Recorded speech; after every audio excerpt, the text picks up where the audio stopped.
Le président. Veuillez vous asseoir.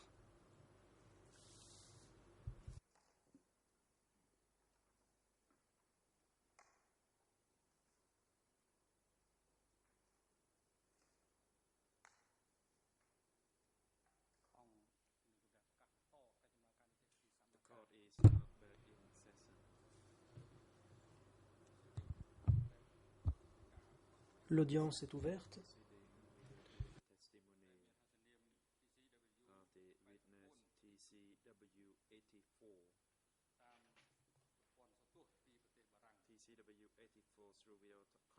Nous allons entendre le témoin TCW 84 qui va déposer depuis la France par vidéoconférence.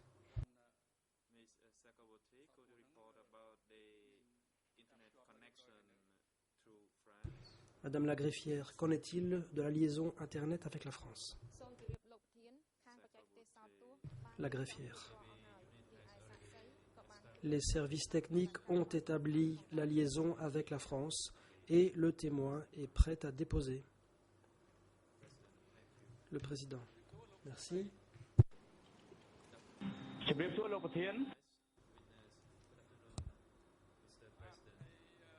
Le président. Monsieur le témoin, bon après-midi. Le témoin, bon après-midi, monsieur le président. Le président, comment vous appelez-vous? Le témoin, je m'appelle Chao Sokun. Le président, merci monsieur Chao Sokun, quel âge avez-vous? Réponse, j'ai 67 ans.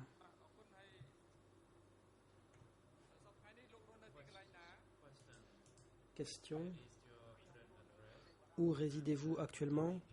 Réponse, j'habite en France. Question, quel est votre métier? Réponse,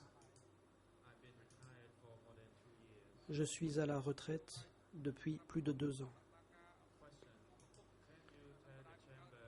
Question, pouvez-vous nous indiquer le nom de vos parents?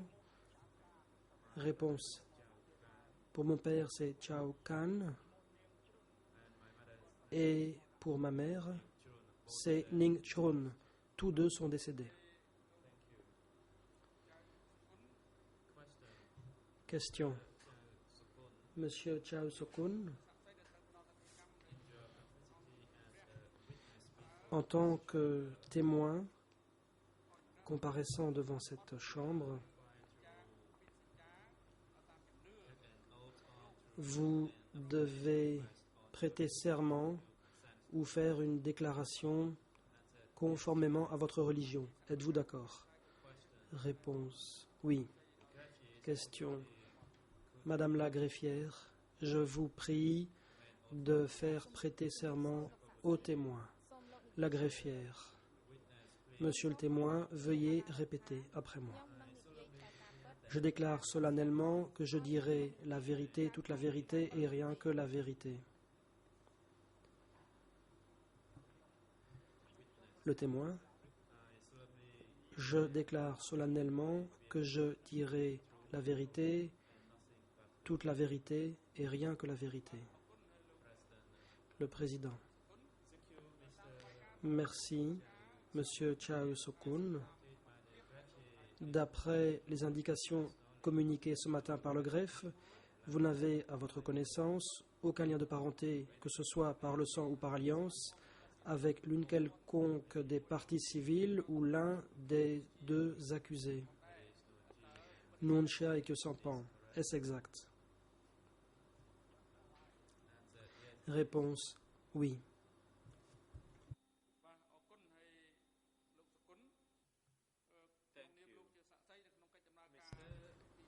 Le président. Monsieur Chao Sokun, en tant que témoin, vous pouvez vous abstenir de répondre à toute question entraînant pour vous un risque d'incrimination. À part ce cas de figure-là, vous devrez répondre à toutes les questions posées par les juges ou les parties. Vous devrez dire la vérité sur ce que vous avez vu, entendu, ou vécu ou observé directement concernant les questions qui seront posées par les juges ou par les parties. Comprenez-vous? Réponse: oui. Question. Monsieur Chao Sokun, avez-vous été entendu par des enquêteurs du bureau des co-juges d'instruction?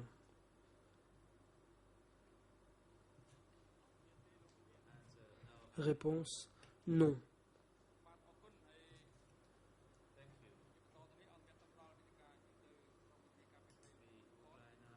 Le président: merci.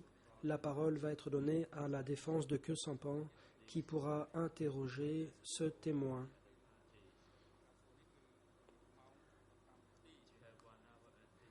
Vous disposez de 75 minutes pour ce faire. Je vous en prie. Maître Kong Som-on. Merci, Monsieur le Président. Bon après-midi, Mesdames, Messieurs les juges. Bonjour à tous. Bon après-midi, Monsieur Chao Sokun.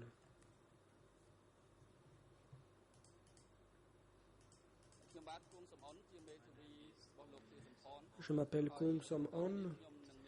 Je suis l'un des avocats de Khieu Samphan. J'ai quelques questions à vous poser.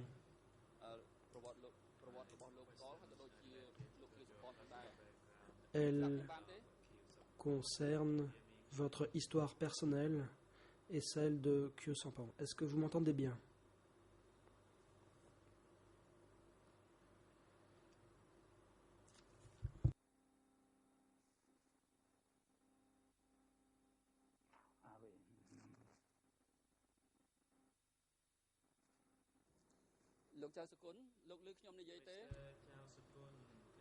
Monsieur Chao Sokun, m'entendez-vous? Réponse: apparemment, vous ne m'entendez pas car j'ai déjà répondu à la question.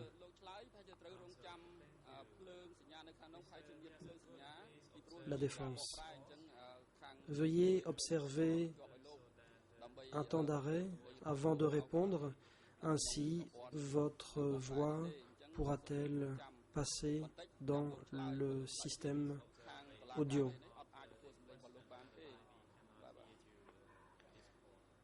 Veuillez marquer un temps d'arrêt après avoir entendu ma question. Sinon, nous ne pourrons pas entendre vos propos. Le témoin.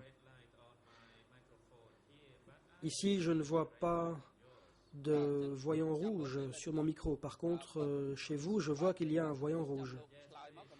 L'avocat. Quand vous voyez que mon voyant rouge s'éteint, veuillez attendre quelques instants avant de répondre. Laissez-moi vous poser quelques questions. Monsieur, pouvez-vous nous décrire votre parcours scolaire et académique? Réponse: je suis né en 1946.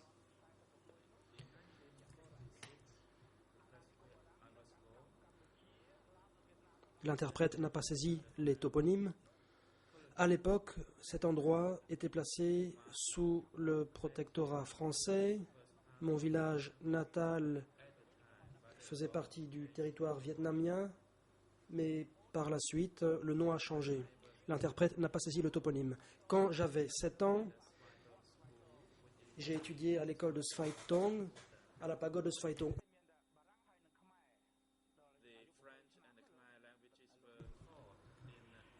On y enseignait le khmer et le français.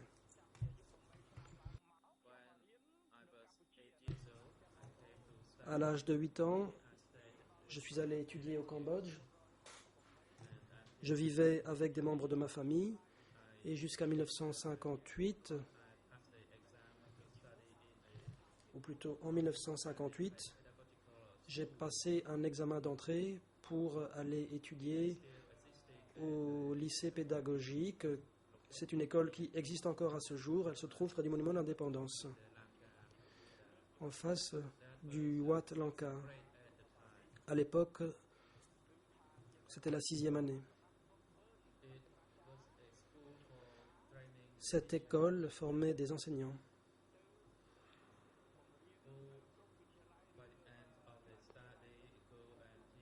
En fin de cycle, les diplômés partaient enseigner dans différentes écoles du pays. Une fois arrivé en 2e année, dans l'ancien système, je suis allé étudier au lycée Sisawat. À l'époque, on l'appelait Bagdouk. Ensuite, j'ai étudié les sciences pendant 1 an. J'ai obtenu une bourse pour aller étudier en France, une bourse française.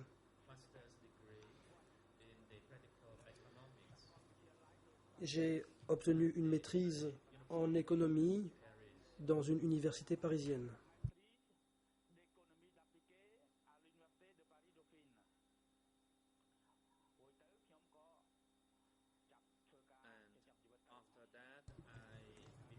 Après cela, je suis devenu fonctionnaire.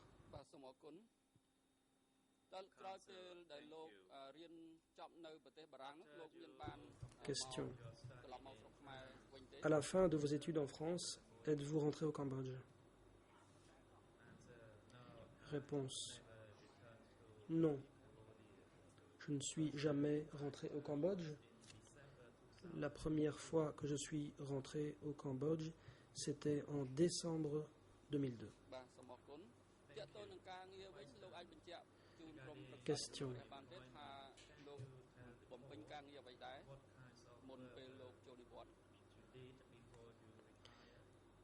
Quel était votre métier avant votre départ à la retraite? Réponse. J'ai travaillé à différents endroits.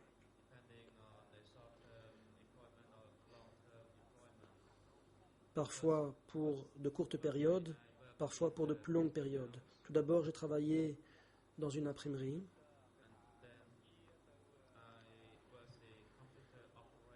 J'étais informaticien.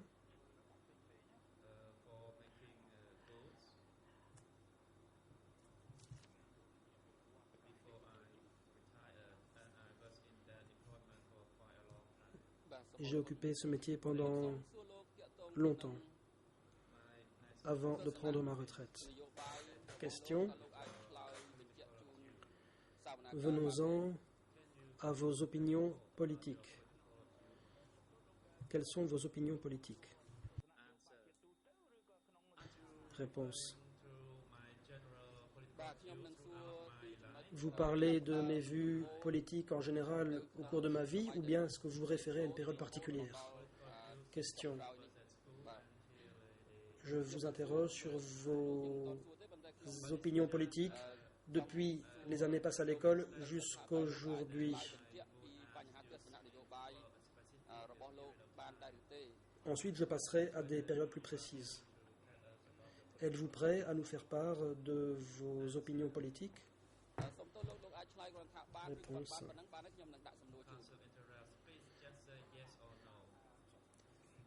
L'avocat interrompt. Veuillez répondre par oui ou par non. Réponse. Oui, je peux le faire. L'avocat. Merci.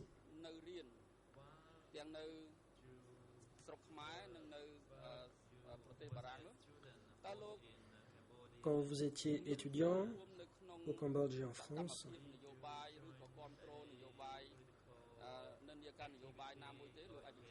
avez-vous eu des activités politiques?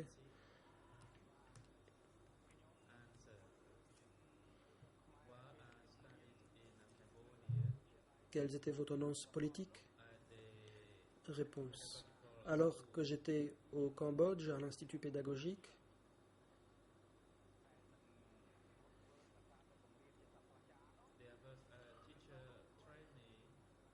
il y avait un enseignant stagiaire qui était mon aîné. C'était un progressiste. Je devais avoir entre 12 et 14 ans. Et j'aimais entendre mes aînés parler de leur point de vue. Ils parlaient de la situation sociale du Cambodge de l'époque, ils parlaient des conditions de vie et ainsi de suite.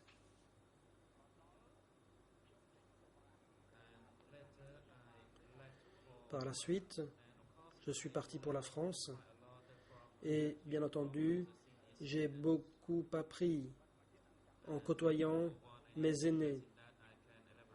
Je pourrais vous donner plus de précisions, le cas échéant. Une fois en France, après avoir obtenu ma bourse, soit à compter de septembre 1967,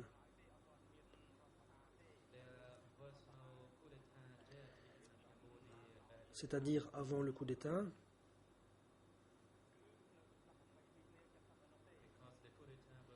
car le coup d'État a eu lieu au mois de mars et il a été dirigé par Lon Nol. Et au moment du coup d'État,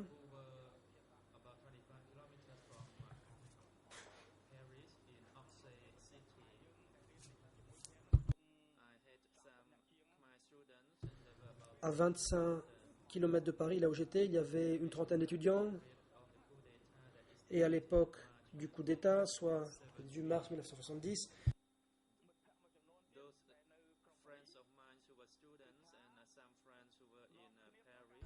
mes amis étudiants et d'autres amis parisiens, nous sommes rassemblés pour manifester notre soutien en faveur du FUNK. Nous avions donc une position politique ferme et nous n'avons pas changé depuis. Question.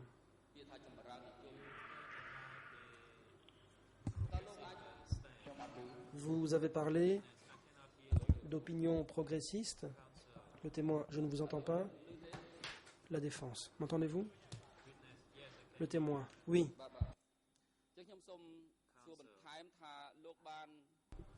La défense.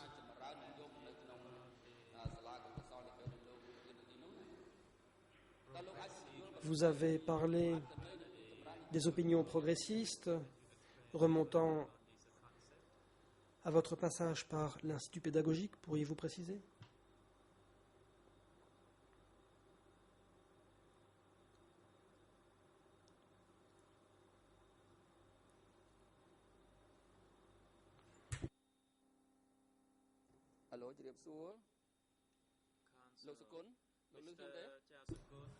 Monsieur Chao Sokun, m'avez-vous entendu? On a perdu la ligne.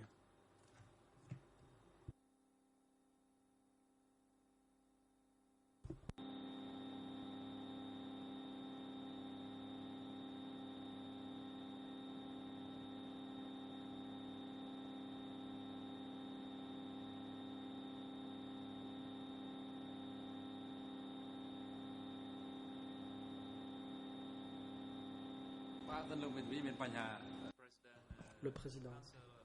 Maître, veuillez patienter. Nous sommes confrontés à un problème technique. La liaison Internet ne fonctionne pas bien.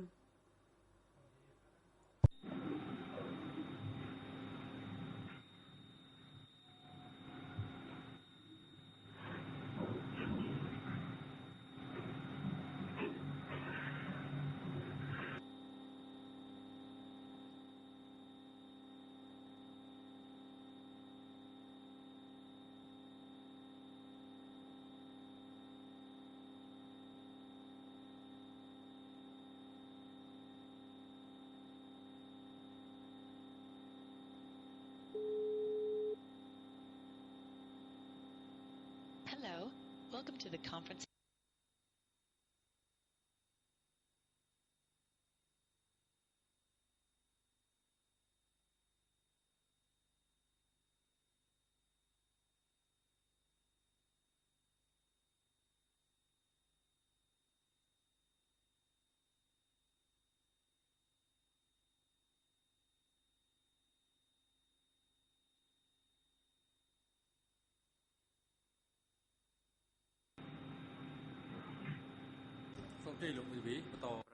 Le président. Allez-y, maître. Continuez. La défense. Merci, monsieur le président. Monsieur le témoin, m'entendez-vous? Réponse, oui. Question. Avant que la connexion ne s'est interrompue, je vous ai interrogé sur les opinions progressistes remontant à votre passage par l'Institut pédagogique. Pourriez-vous préciser? Réponse. À l'époque, j'étais adolescent.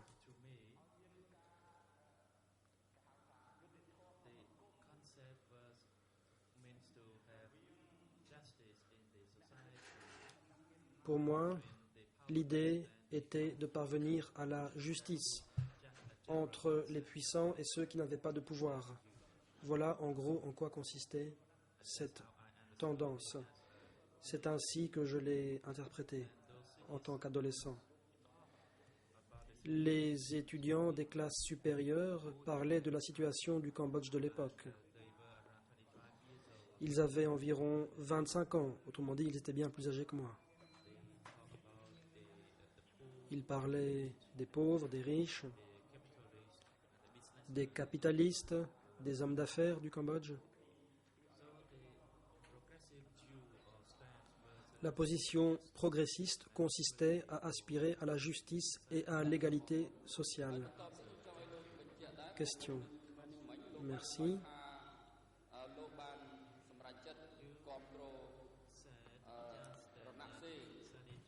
Vous dites que vous vous êtes rallié au front au moment où vous étiez étudiant en France.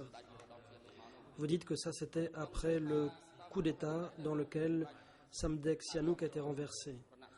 Voici ma question. Qu'est-ce qui vous a poussé à soutenir le front?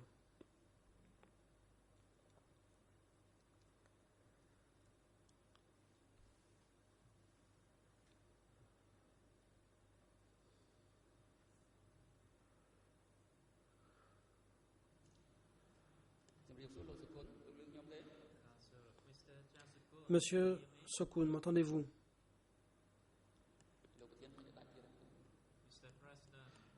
Monsieur le Président, apparemment, nous avons à nouveau perdu la connexion Internet.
Le Président. Continuez, maître.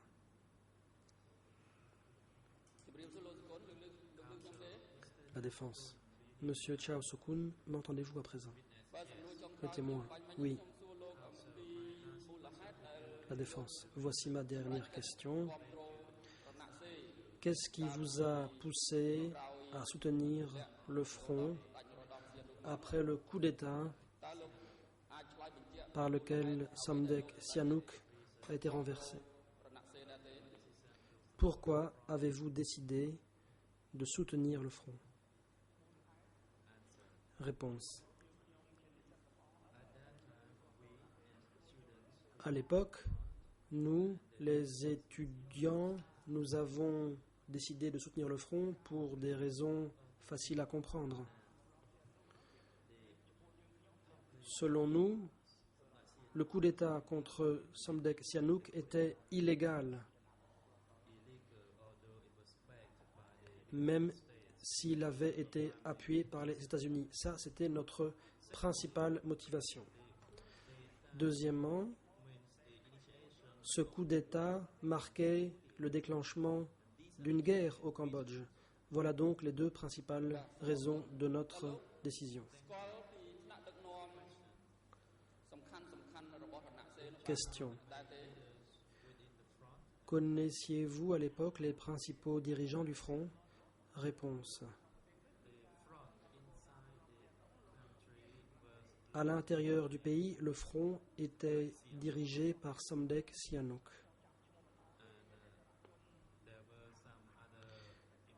Il y avait d'autres personnalités importantes dont le nom m'échappe. Ces gens avaient été diplomates et eux aussi soutenaient le front. Ils étaient plusieurs.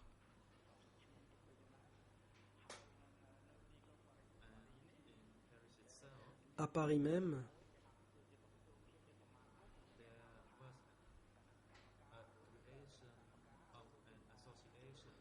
une association a été mise en place. C'était l'association du Front Uni.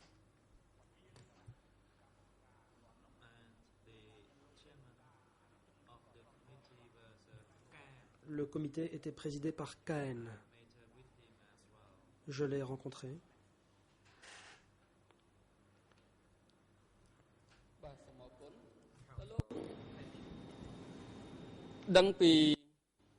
Question. Merci.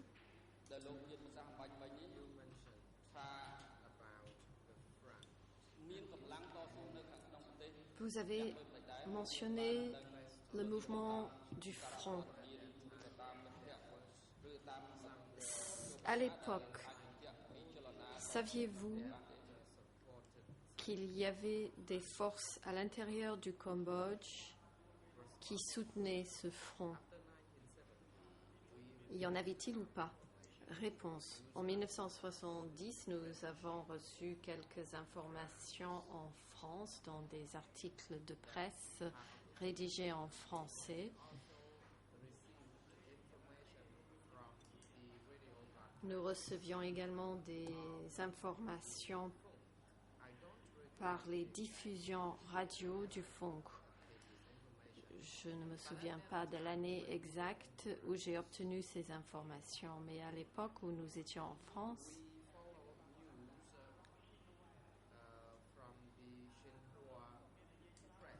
nous suivions les informations des journaux chinois, dont Xinhua,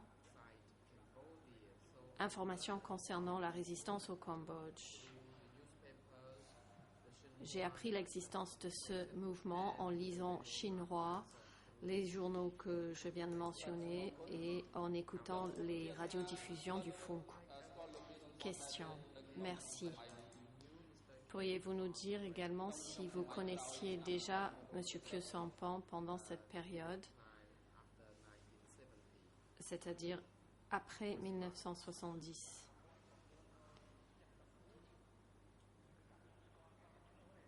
Réponse.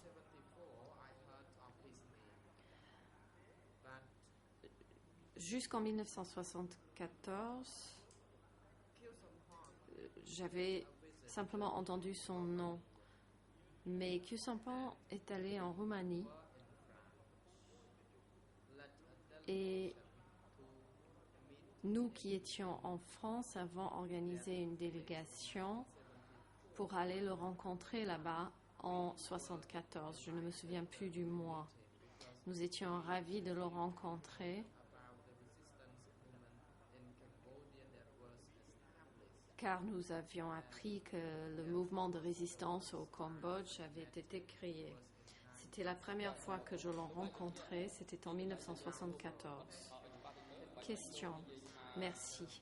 Pouvez-vous préciser l'endroit où vous l'avez rencontré. Vous dites que Khieu Samphan s'est rendu en Roumanie. Étiez-vous en Roumanie lorsque vous l'avez rencontré? Réponse. Nous nous sommes rencontrés à Bucarest, la capitale de la Roumanie. Je ne me souviens pas de la date. Il était le chef d'une délégation cambodgienne qui visitait plusieurs pays dans la Roumanie. Nous nous sommes rencontrés à Bucarest. Question. Merci.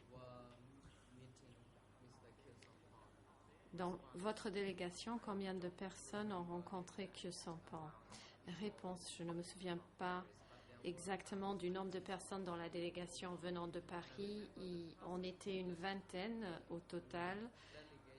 Et je me souviens que le chef de la délégation était M. Eng Sokan.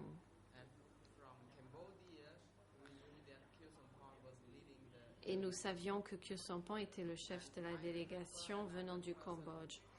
Je me souviens d'un dénommé Thon Chot Sarun qui était chargé du protocole. Il est venu de France pour rencontrer Khieu Samphan également. Question. Merci. Pouvez-vous nous dire brièvement de quoi vous avez discuté lorsque vous l'avez rencontré à ce moment-là? Réponse.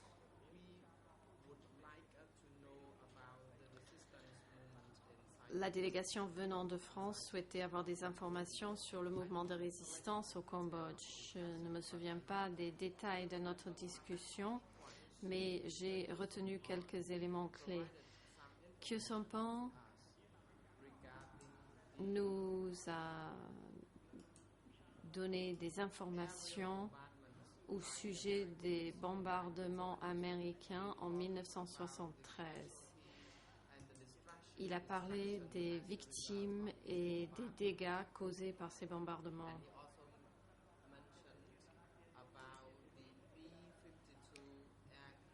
Il a également mentionné les avions B-52 qui bombardaient le pays sans faire de discrimination entre leurs victimes.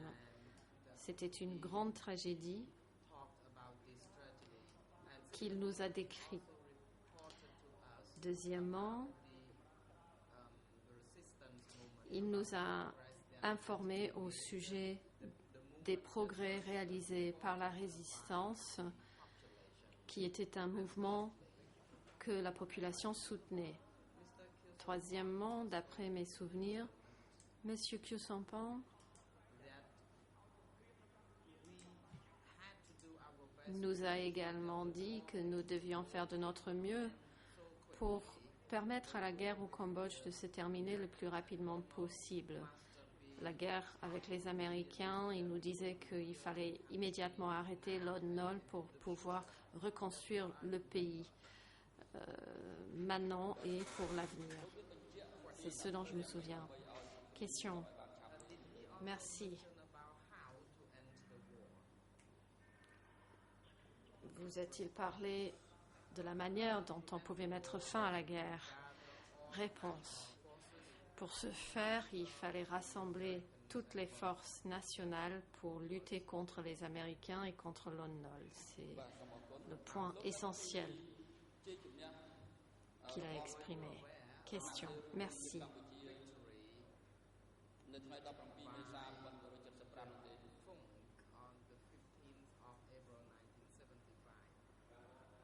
Aviez-vous connaissance de la victoire du FUNK du 15 avril 1975? Réponse, oui. Je l'ai su, mais tout le monde était surpris. Mais personne ne s'attendait à une victoire dès le 17 avril 1975. Nous pensions tous qu'il faudrait beaucoup plus de temps. Nous étions très satisfaits de la victoire remportée par le FUNK et de savoir que la guerre était déjà terminée. Question. Merci. En apprenant la fin de la guerre au Cambodge,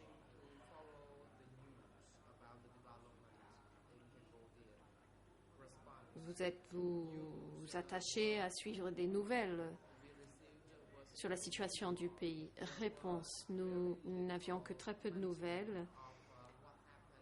On parlait très peu de ce qui se passait au Cambodge après 1975 dans les actualités.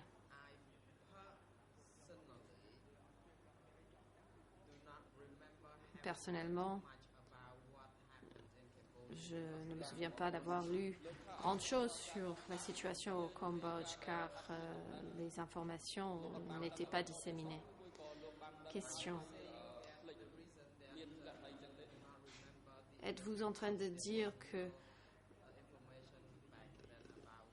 vous n'avez pas souvenir des événements puisque très peu d'informations étaient disponibles à l'époque? Réponse. Je fais référence aux informations que j'ai obtenues de la part du mouvement de résistance. J'ai reçu quelques informations, mais là, je fais référence aux informations dans la presse où on parlait très peu du Cambodge après 1975.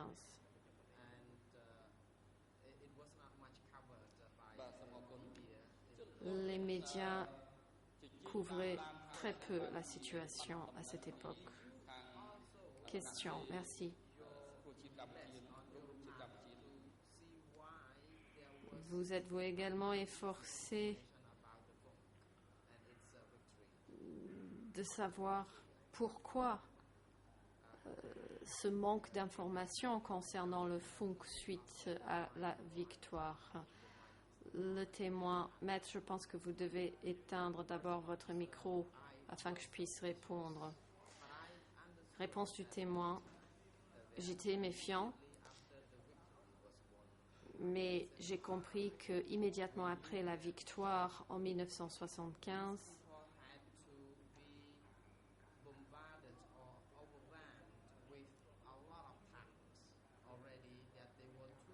nous savions qu'ils devaient être débordés après la victoire et qu'ils se consacraient à la reconstruction du pays et que donc ils n'avaient pas le temps de communiquer avec le monde extérieur. Question. Merci. J'aimerais parler maintenant de M. Khieu Samphan. En tant que témoin, aujourd'hui, vous êtes là surtout pour témoigner de la personnalité, du caractère de Khieu Samphan. Que savez-vous sur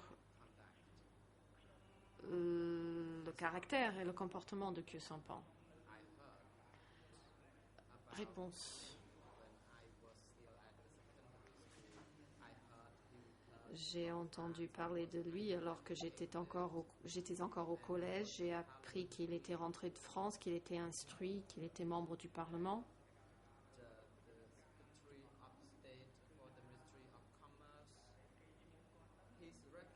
Et qu'il était secrétaire au ministère du Commerce. Tout le monde connaissait sa réputation. Je n'étais pas le seul à le savoir. Tout le monde le connaissait en tant qu'homme propre.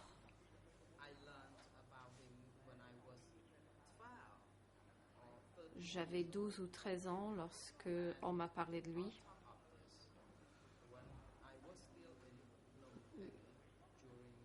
De plus, alors que j'étais encore à Phnom Penh dans ma jeunesse, j'ai appris qu'il avait été maltraité par la police secrète. On nous a parlé aussi d'un congrès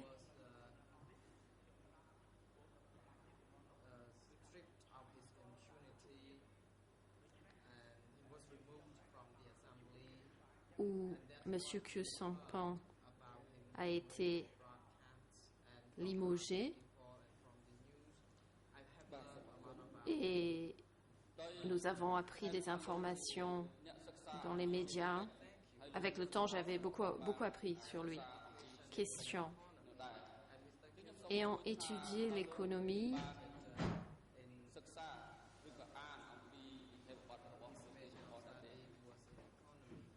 Et sachant que M. Khieu Samphan a également étudié l'économie, avez-vous lu la thèse de Khieu Samphan?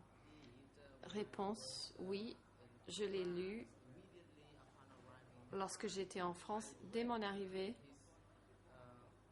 en France, j'ai lu sa thèse.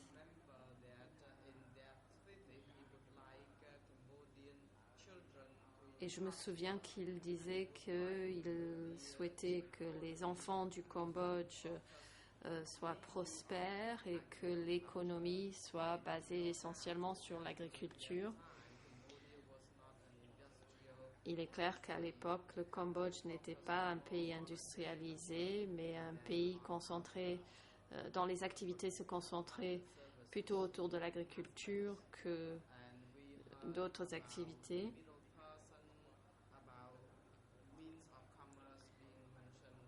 Il parlait des moyens de commerce dans sa thèse, mais je l'ai lu il y a plus de 30 ans et je n'ai pas retenu tous les détails.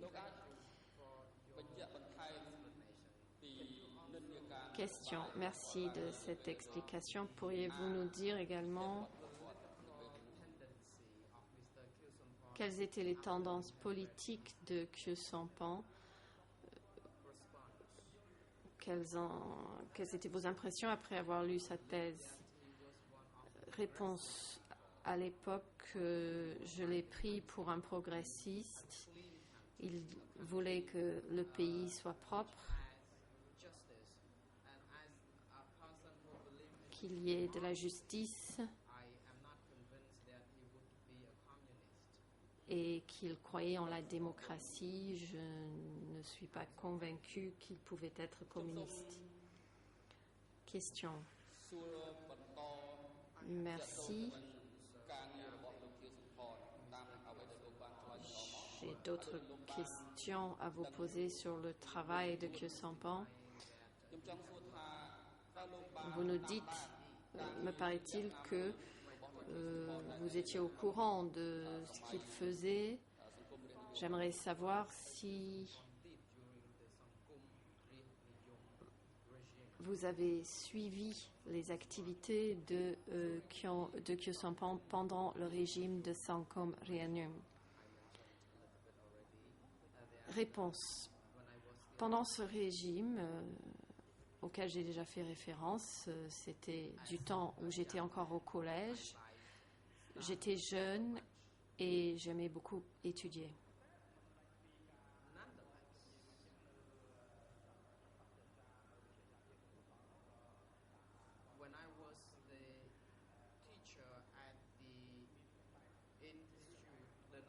Quand je suis devenue enseignant à l'Institut national de pédagogie,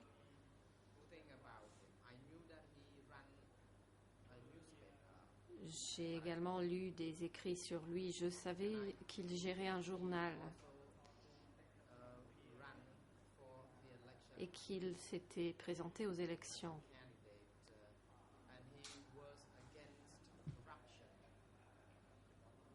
Et qu'il était contre la corruption.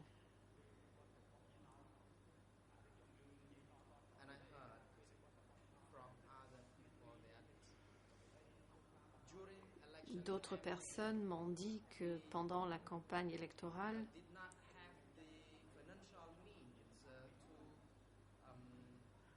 il ne disposait pas des moyens financiers pour lancer sa campagne, mais qu'il était soutenu par des chauffeurs de cyclos et par d'autres ouvriers. Question. Merci.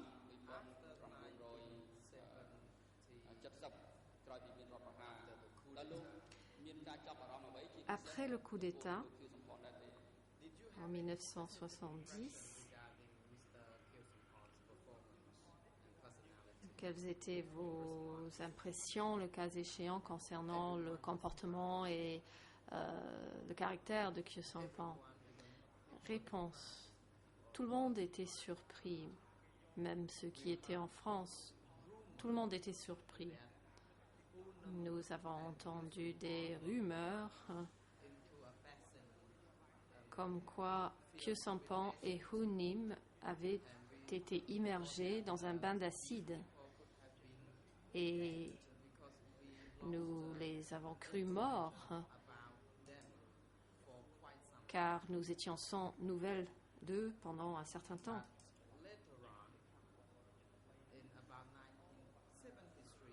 Mais plus tard, c'était environ en 1973, nous l'avons vu recevoir le prince Norodom Sihanouk et son épouse.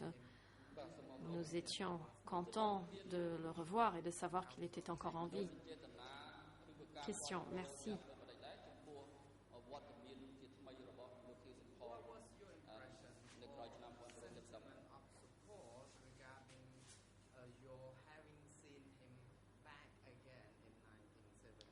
Donc, vous avez vu en 1973 qu'il était de retour. Qu'avez-vous ressenti? Réponse. C'est simple. J'étais convaincue, je lui faisais confiance, je lui fais confiance. C'est un homme respectueux et propre et correct. Ce sont ses qualités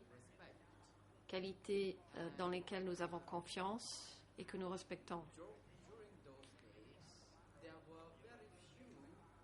À cette époque, il y avait très peu de personnes très instruites comme lui ayant étudié à l'étranger pour ensuite revenir aider le pays. Il y avait très peu de gens qui étaient instruits et qui voulaient lutter contre la corruption et pour la justice sociale, comme lui le faisait. Question. Merci. Saviez-vous ce qu'a fait M. Khieu Samphan après les années 1970? Réponse. D'après mes souvenirs, lorsque je l'ai rencontré en 1974,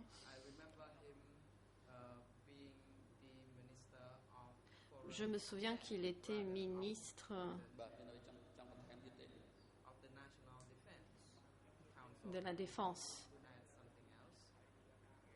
La Défense. Avez-vous autre chose à rajouter? Réponse. Non, pas vraiment.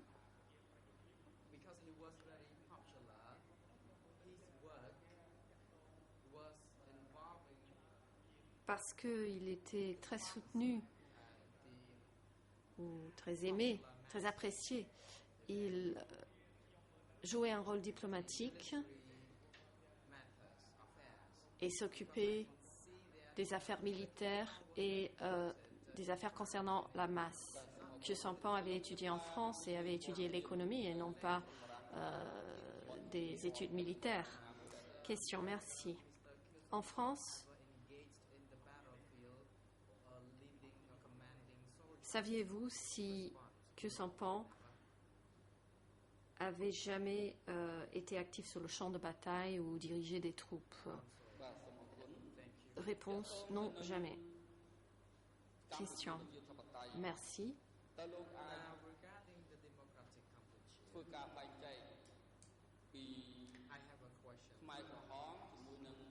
Au sujet de la période du Kampuchea démocratique, j'ai une question.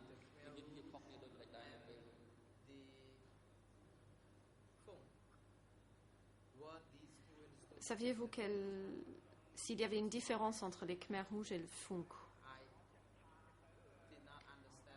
Réponse. Je ne comprenais pas très bien ce terme Khmer rouge. À l'époque, tous les progressistes étaient considérés comme étant membres des Khmer rouges. Cependant,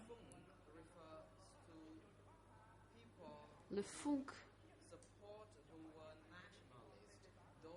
fait référence aux nationalistes, à ceux qui étaient contre le régime de Lon Nol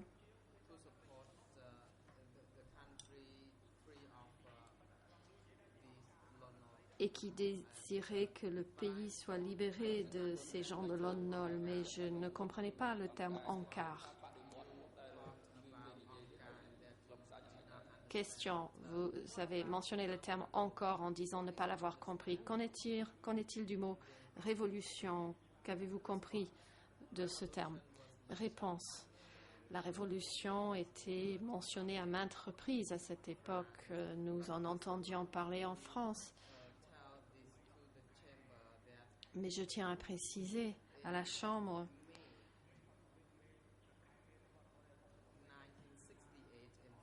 qu'au mois de mai 1968, en France,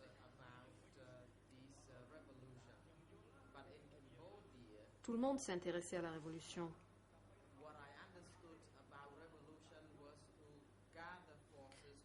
Pour ce qui est de la révolution au Cambodge, j'avais compris qu'il s'agissait de rassembler des forces pour libérer le pays le plus vite possible.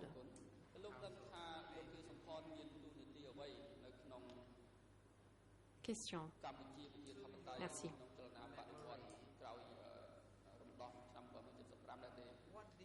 D'après vos souvenirs, qu'a fait M. Khieu Samphan au Cambodge après 1975? Réponse.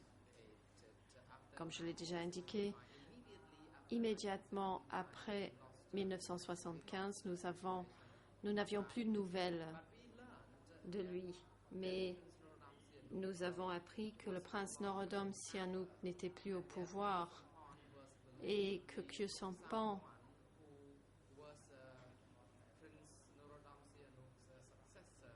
aurait succédé au prince Sihanouk en tant que chef d'État. C'était environ en 1976, si je me souviens bien. Question. Merci. Savez-vous pour quelle raison on est annoncé que le prince Norodom Sihanouk a dû démissionner de ses fonctions? Réponse.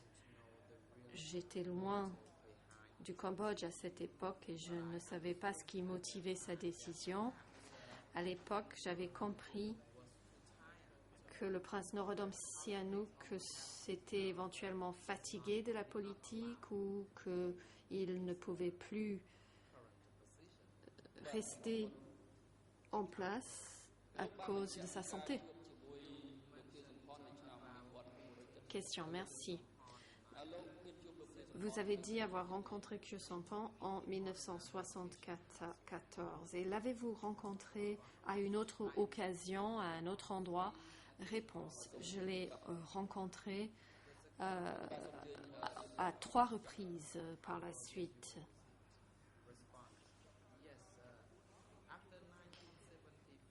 Après 1974, je l'ai encore rencontré 3 fois. Notre deuxième rencontre était en 1989, alors que Khieu Samphan présidait une délégation pour la négociation des accords de Paris. C'était une brève rencontre d'1 heure ou d'1 heure et demie. C'est la deuxième fois que je l'ai rencontré. Notre troisième rencontre a eu lieu en décembre 2002.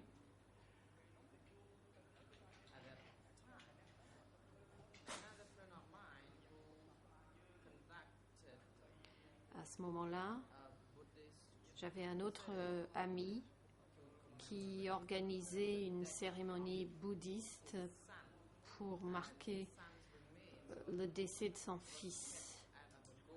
La dépouille de son fils était à une pagode en Thaïlande dont j'ai oublié le nom. Lors de cette cérémonie, M. Khieu Samphan était présent.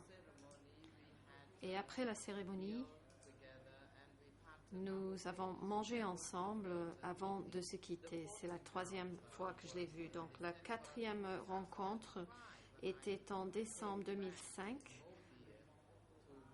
lorsque je suis revenue au Cambodge pour voir ma famille qui était venue d'Australie et d'autres pays. Donc, alors que je rendais visite à ma famille à Siem Reap, j'en ai profité pour aller le voir à An Long Veng. J'étais très heureux qu'il ait accepté de me recevoir. C'était notre 4e rencontre et je peux en parler davantage si vous le souhaitez. Question. Merci.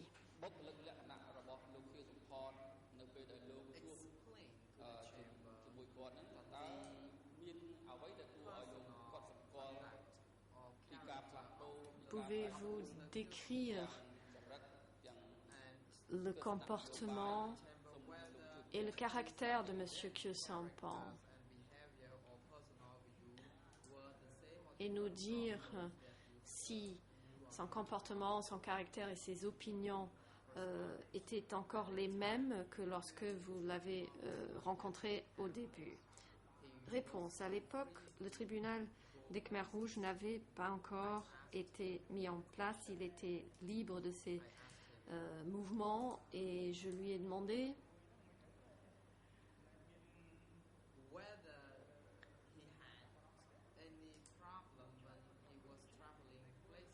s'il rencontrait des difficultés en se déplaçant.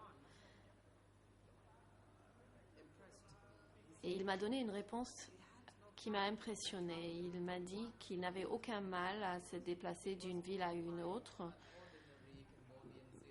parce qu'il était comme un citoyen ordinaire. Il pouvait prendre un taxi ou un bus.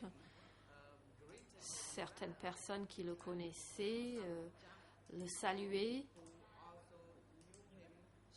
Les jeunes, certains jeunes qui le connaissaient prenaient les transports en commun avec lui et qu'il n'y avait aucun problème. Donc il était toujours aussi apprécié. Il y a une chose que j'aimerais souligner. Lorsque je l'ai rencontré en 2005, je l'ai pris en photo. En arrivant à Siem Reap, j'ai demandé à un membre de ma famille qui avait environ 70 ans, en lui montrant la photo de Khieu Samphan, je lui ai demandé s'il connaissait ce personnage. Et il m'a répondu, oui, c'est Khieu Samphan. Beaucoup de personnes l'appréciaient encore. C'est ce que m'ont dit ma famille. Et c'est ce que je pense encore. Il est encore très apprécié. Je pense que ceci n'a pas changé.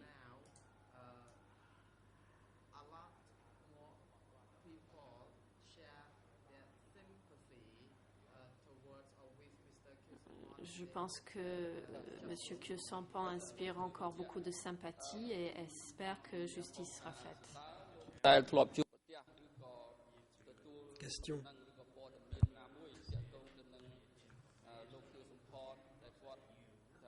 Avez-vous jamais eu des informations selon lesquelles Khieu Samphan aurait appliqué une politique violente ou aurait pris des décisions conduisant à des violences sur le plan national ou international? Réponse. Selon moi, Khieu Samphan est quelqu'un de non violent.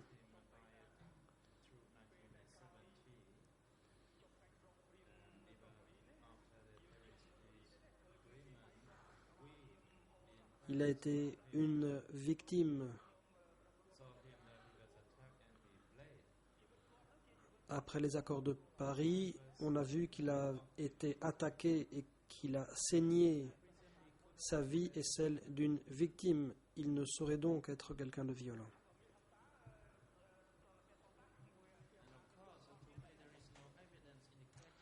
Pour moi, il n'y a rien qui permet de dire que ce soit quelqu'un de violent. Question.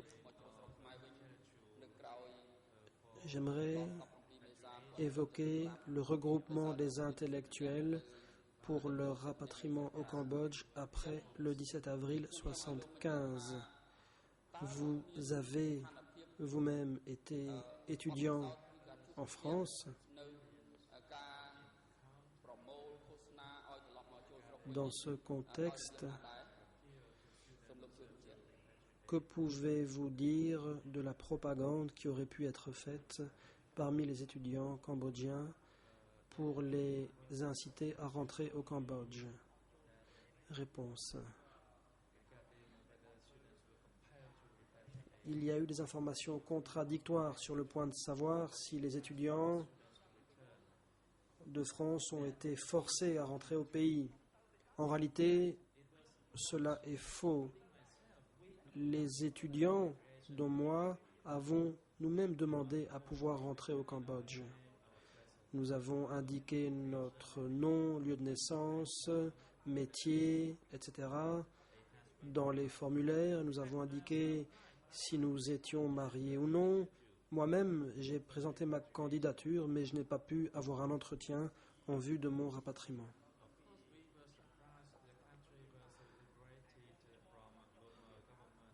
Le pays a été libéré du régime de Lon Nol en avril 1975. Mon premier fils est né un peu plus tard. Ma femme, donc, venait d'accoucher et c'est pour cela que je n'ai pas pu avoir d'entretien pour entrer au Cambodge. Certains de mes amis avaient peur de ne pas pouvoir rentrer au Cambodge. Nous étions des convaincus, nous étions des partisans du front. Nous voulions rentrer au Cambodge après la libération.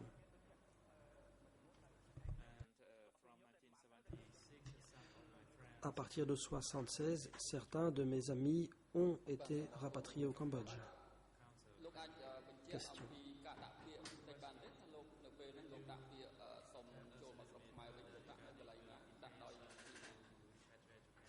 Pourriez-vous nous indiquer à quel moment vous vous êtes porté candidat pour rentrer au Cambodge? Réponse. Si je me souviens bien,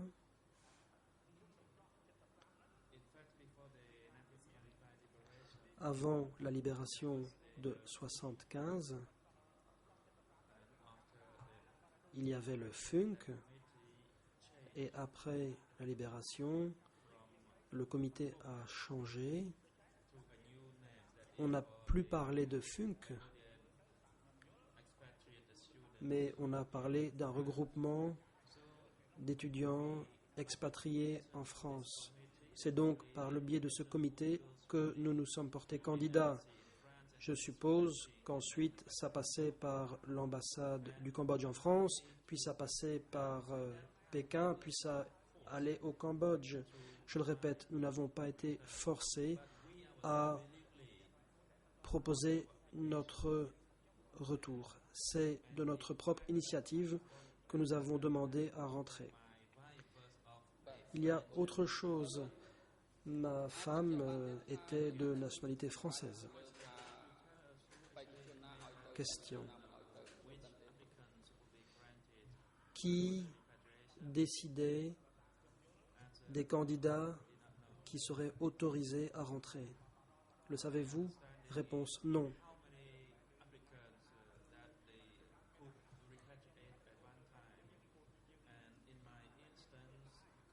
Ça dépendait du nombre de personnes que l'on pouvait rapatrier en une seule fois. Moi, ma femme venait à peine d'accoucher et c'est la raison pour laquelle je n'ai pas été choisi. Question. J'en viens à ma dernière question. Avez-vous quoi que ce soit à ajouter sur la personnalité de Khieu Samphan?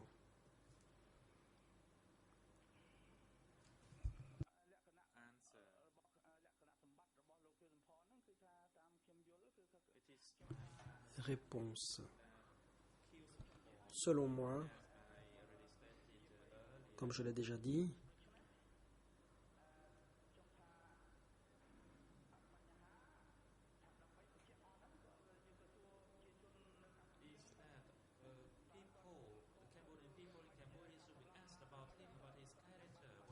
les Cambodgiens devraient s'interroger sur sa personnalité. Ils doivent se demander si c'est quelqu'un de violent. On ne doit pas poser la question seulement à une poignée de personnes. Ce n'est pas juste envers lui. Dans n'importe quel pays, il y a quelques extrémistes et on ne peut pas se fier à cette poignée d'extrémistes pour juger une personne. La défense. Merci beaucoup, Monsieur le témoin. J'en ai terminé. Monsieur le Président, j'en ai fini. Le Président, merci. Est-ce que votre confrère international souhaite poser des questions? Si tel n'est pas le cas, la parole est à présent donnée à l'accusation.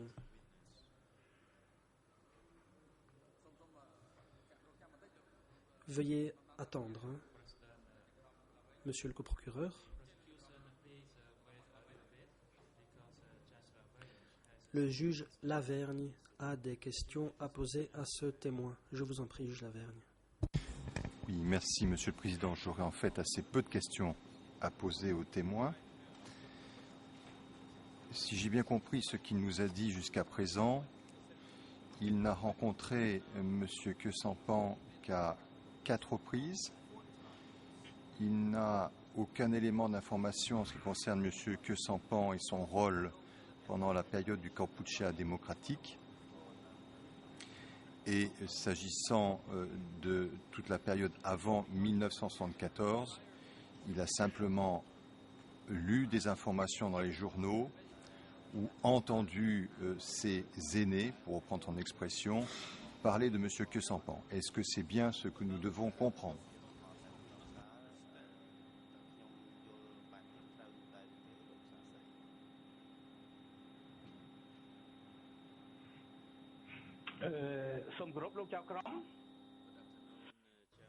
Le témoin. Bon après-midi, monsieur le juge. J'aimerais ajouter une chose.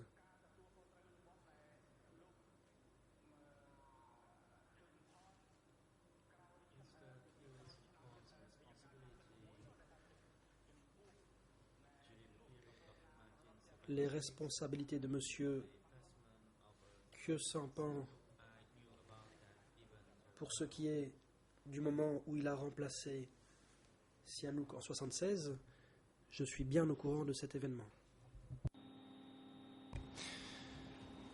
Bien, donc j'entends que vous nous dites que, comme beaucoup d'autres, vous avez pris connaissance de ce que M. Kesampan a exercé des fonctions de chef de l'État, mais êtes-vous au courant du détail du rôle et des activités de M. Kesampan pendant la période du Kampuchea démocratique?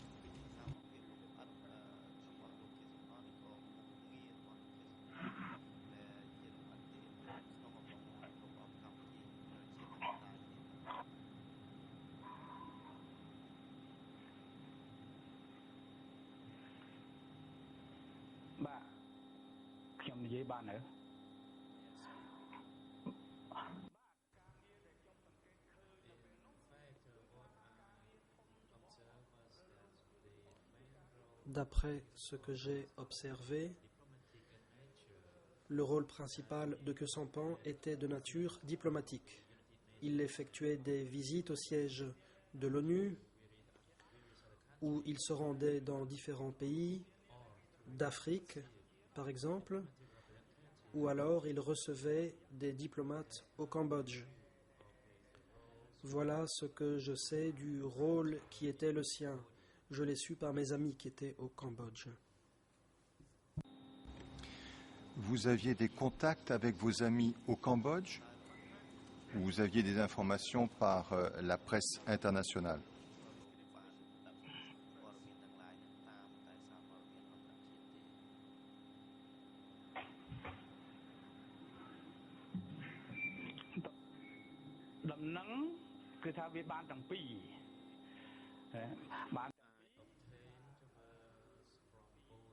J'ai obtenu des informations à partir de ces deux sources. D'une part, par la presse concernant ses activités, même si je ne me souviens pas des détails, et d'autre part, quand il a effectué des voyages en Afrique, certains de mes amis transitaient par Paris, nous discutions par téléphone et c'est ainsi que j'ai été informé de ses activités de diplomate à l'époque. Alors, ces amis avec lesquels vous étiez en contact, monsieur, est-ce qu'ils vous ont donné des informations vous permettant de douter du programme politique qui était mise en œuvre par les Khmers rouges. Est-ce que vous avez eu des doutes quant à l'idéal de justice et de démocratie auquel vous avez fait référence tout à l'heure?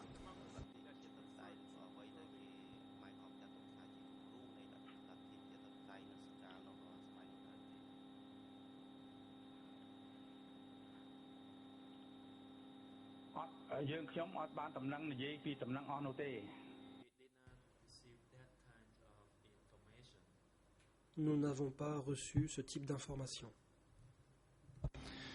Dans la presse, avez-vous lu des articles qui faisaient état éventuellement d'informations ou de rumeurs concernant des persécutions, des massacres dont auraient été victimes vos compatriotes? Avez-vous lu par exemple des articles de monsieur le père François Ponchot?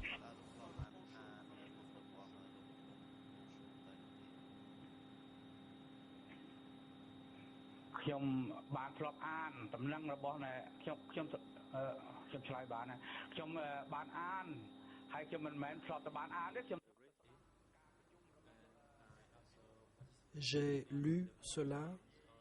J'ai aussi assisté aux réunions organisées par le père Ponchot, au cours desquelles il a parlé de l'évacuation des habitants de Phnom Penh. Bien entendu, j'ai aussi lu des journaux en France et les informations qu'on y trouvait cadraient avec ce que disait le père Ponchot. Et alors, quand par la suite vous avez rencontré M. Khieu Samphan, vous lui avez posé des questions sur cette politique, sur l'évacuation de Phnom Penh, sur les rumeurs de massacres?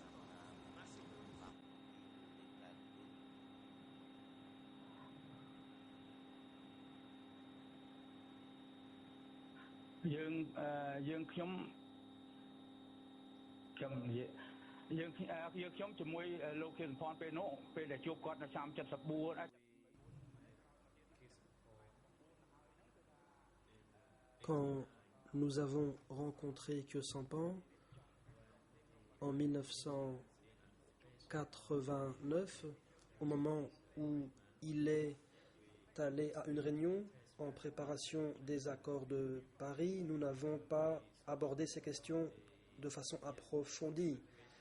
Nous avons parlé de l'évacuation de la population remontant à la période 76-78. Nous avons essayé de comprendre ce qui s'était passé. Et alors, que vous a dit M. Khieu Samphan? Qu'il était en désaccord avec cette politique?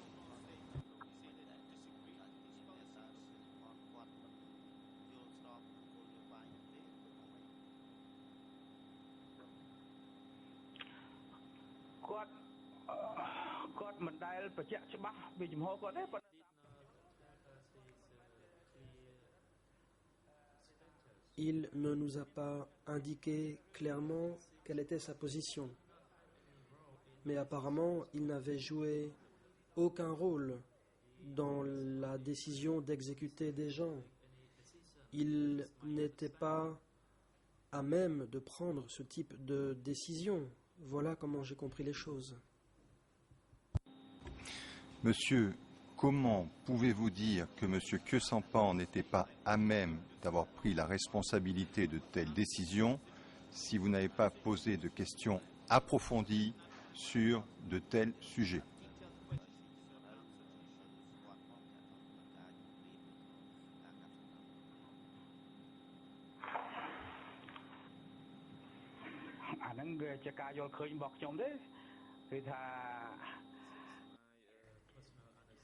Il s'agit de ma compréhension personnelle des choses. C'est lié à la nature de la personnalité de M. Khieu Samphan. Pour moi, il n'a joué aucun rôle dans la prise de décision. En effet, à compter de 1976, nous connaissions l'existence du PCK, nous avons lu des livres, nous avons eu des informations sur le PCK, et l'on sait que dans n'importe quel parti communiste, c'est le comité central ou le comité militaire qui prend les décisions. Or, quant à Khieu Samphan, il n'avait aucun rôle à jouer, il n'était responsable ni de la police, ni des forces armées. Et vous lui avez demandé s'il avait participé à des réunions du comité permanent?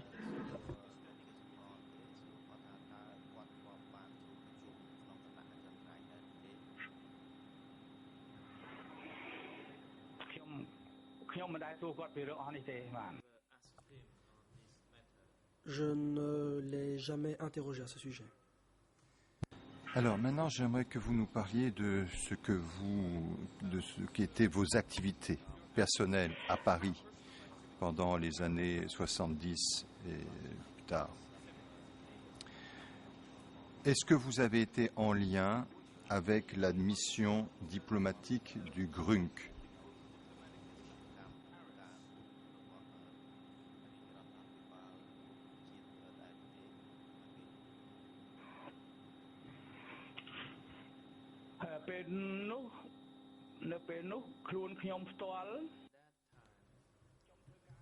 À cette époque,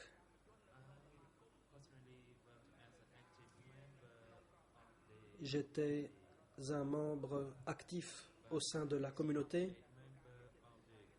mais je n'étais pas membre du GRUNC.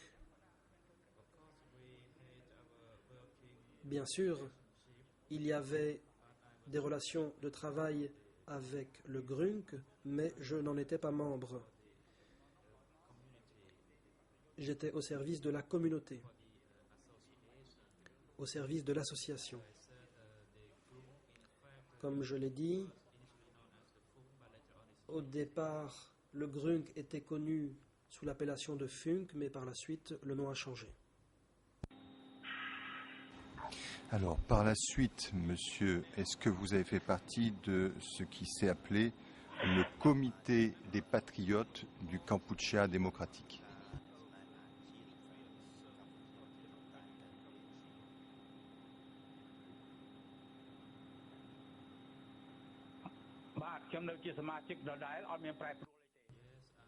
Oui, j'étais membre de ce comité.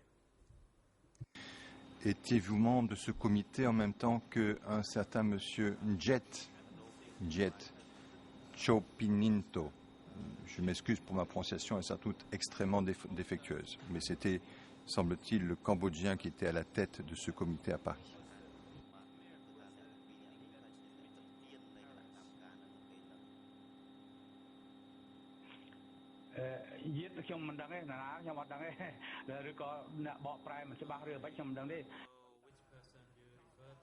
Je ne sais pas de qui vous voulez parler.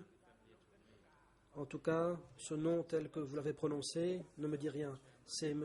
Heng So-Khan qui était président du comité, aux côtés de certains aînés. Il y avait M. Metcho Prolung qui est devenu membre de cette association après que les aînés ont été rapatriés au Cambodge. Est-ce que vous vous souvenez d'un procès en diffamation qui a été intenté contre un journal français qui s'appelait L'Express dans les années 1980, à la suite d'articles qui portaient des accusations précises ou peut-être un peu trop légères contre un certain nombre de Cambodgiens résidant en France?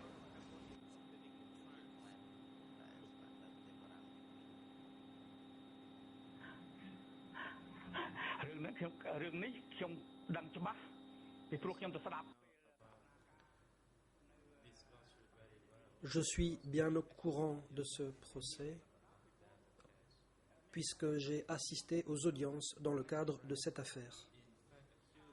L'Express a accusé M. Ngachin Prolumcho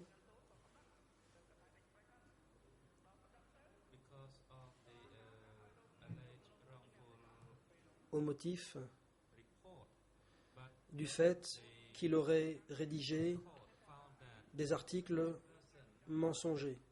Mais le tribunal a décidé que cette personne était en droit et donc elle a eu gain de cause contre l'Express. Alors, en fait, il était reproché, enfin cette personne s'était vue reprocher par l'Express d'avoir rédigé des rapports sur les Cambodgiens candidats au retour au Kampuchea démocratique. Est-ce que vous pouvez nous dire quel est exactement le rôle du comité des patriotes? Est-ce que le comité des patriotes avait en charge de regrouper les documents administratifs et de les envoyer aux autorités du Kampuchea démocratique avant que les Cambodgiens puissent revenir?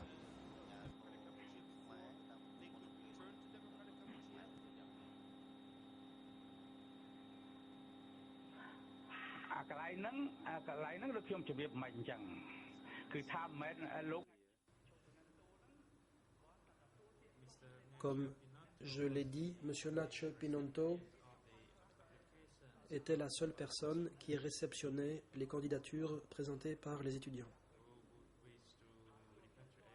Étudiants qui voulaient être rapatriés au Cambodge. Moi-même, je me suis également porté candidat. Je crois savoir que c'est cette personne-là qui communiquait ses candidatures au régime du Kampuchea démocratique. Monsieur le juge, j'attends votre question suivante. Est-ce que ces documents contenaient aussi des autobiographies qui étaient demandées aux candidats au départ? Et est-ce qu'il y avait éventuellement d'autres rapports écrits qui étaient également adressés aux autorités du Kampuchea démocratique?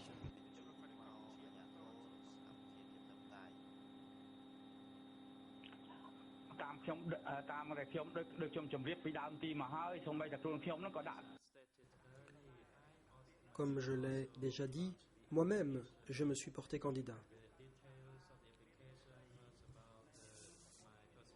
Ma candidature contenait des indications sur le nombre d'enfants, le nom de ma femme, mon lieu de naissance, mon parcours, etc.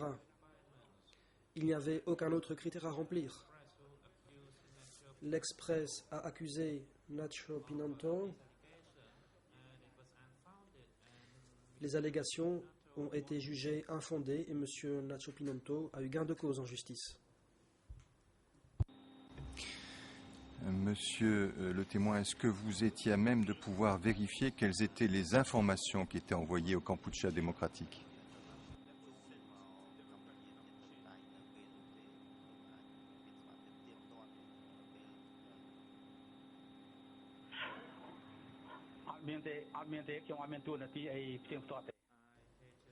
Non.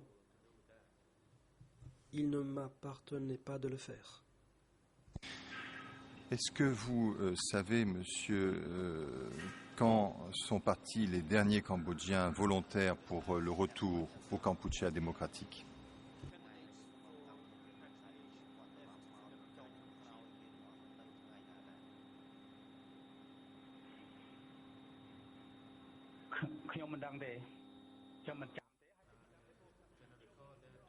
Je ne m'en souviens pas, je ne l'ai jamais su.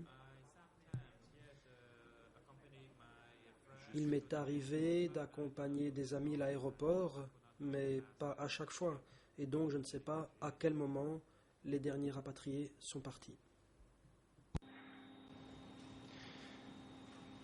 Avez-vous eu des nouvelles de vos amis qui sont partis au Kampuchea démocratique? Avez-vous eu des doutes quant au bon accueil qui était fait à ces Cambodgiens quand ils revenaient au Kampuchea démocratique?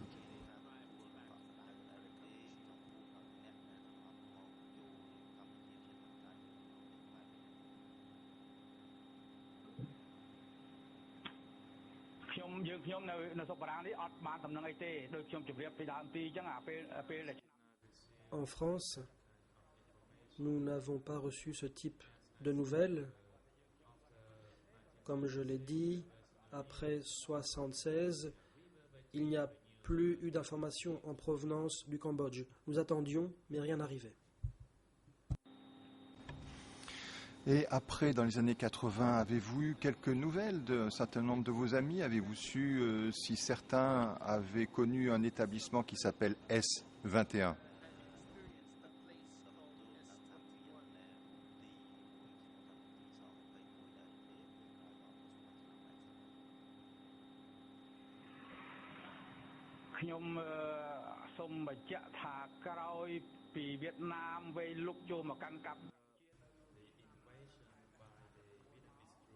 Après l'invasion vietnamienne en janvier 1979, certains de mes collègues qui avaient quitté la France ont pris la fuite face à l'arrivée des forces vietnamiennes. Par la suite, ces gens sont revenus en France. Ils ont parlé des anciens étudiants qui étaient rentrés au Cambodge. Ils ont dit que certains avaient disparu, tandis que d'autres sont revenus. Mais juste après, personne ne connaissait l'existence de S21. Personne ne parlait de cela. Et depuis, monsieur, vous avez entendu parler de S21 et de Bang Trabek et d'autres centres de rééducation?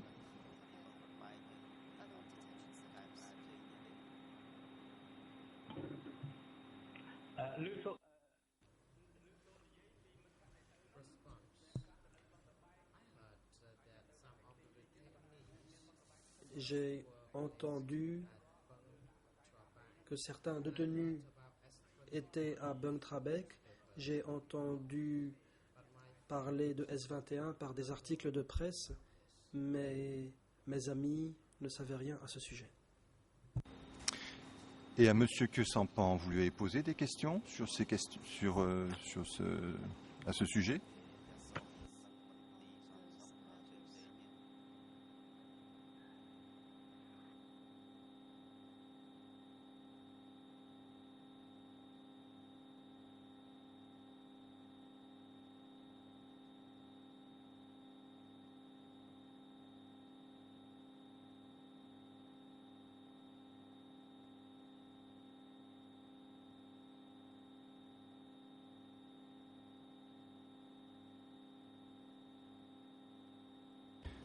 Je n'ai pas eu de réponse. Je ne sais pas s'il y a eu une interprétation, si vous avez répondu, mais je n'ai absolument rien entendu. Est-ce que vous avez entendu ma dernière question, monsieur le témoin?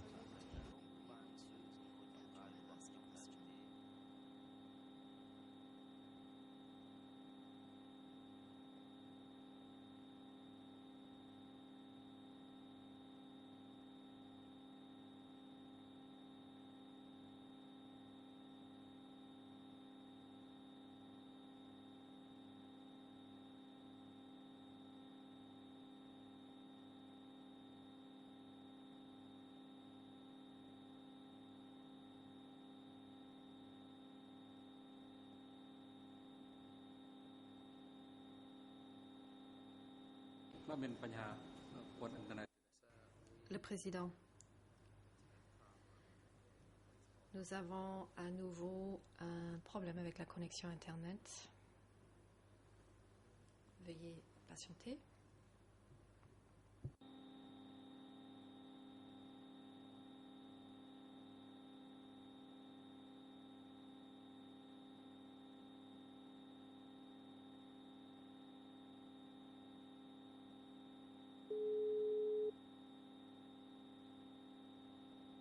Hello, welcome to the conferencing.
Bien, merci.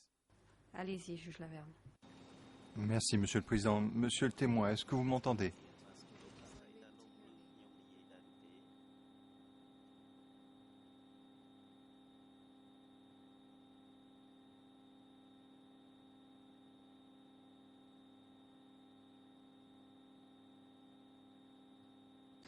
Monsieur le témoin, m'entendez-vous?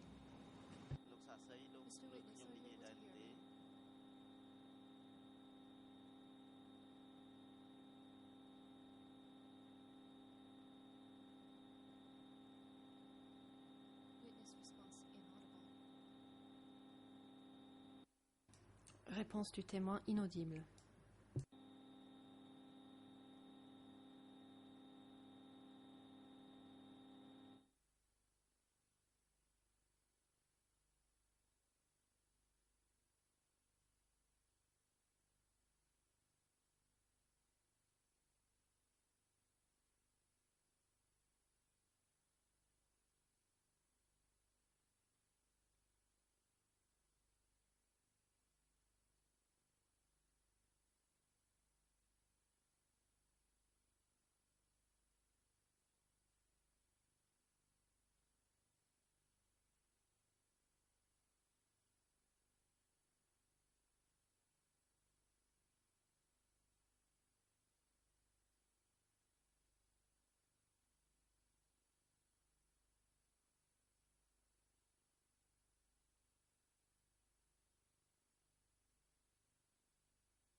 Le président.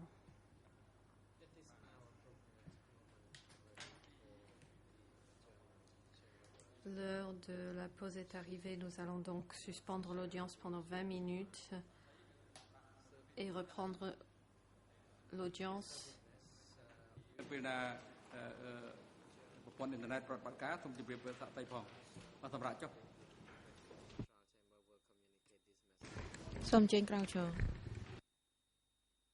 Monsieur le témoin, nous allons suspendre l'audience et l'huissier d'audience vous communiquera ce message si vous ne nous entendez pas.